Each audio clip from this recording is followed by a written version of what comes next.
I'm Brent McElroy. I'm a guitar maker.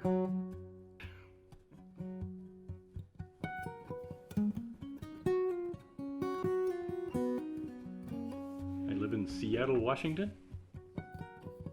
Well, I've been involved in music almost all my life, and I actually was a drummer since I've been in bands since I was in junior high.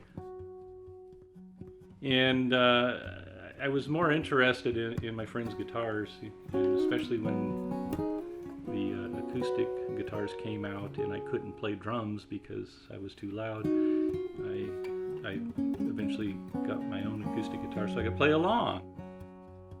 And so I learned a little guitar and was intrigued with the instrument more so than the drums. They're fun, but they're not as intriguing. And through the years, I ran into a guy at work, and I was a carpenter, and I ran into this guy that said he made guitars. And I go, what? I didn't know anybody could do that. But I found that very intriguing, and being as I was, a carpenter, and my hobby was woodworking, I found that, just fascinating, and I kind of forgot about it. And then a few years later, I had opened a little coffee house, and I had music on the weekends, and this guy came in to play, and he made his own guitar. Now I was even closer because I could see the guitar and the guy that made it, and found it extremely intriguing. And I said, I don't see how you could do something like that. It just amazes me.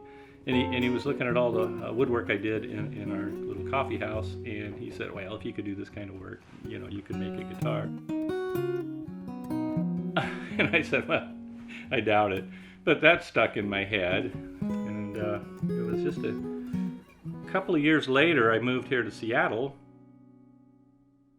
and I saw a third guitar maker down at Seattle Center. It was some event, and there was a guy at a table that had some half-made guitars, and now I was I had to figure it out. And after that, I was hooked, totally hooked. I was really starting just as a hobby. I thought it would be fun to do, and after I finished the first one, I was already buying wood for the second one and planning it out, and it just went from there.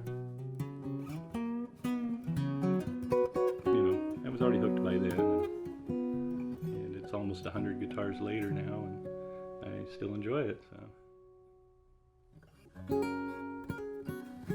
So I don't know, it's kind of like a job now. So you're just doing a job that you enjoy most of the time, except for when something frustrating happens, and that's when I start cussing.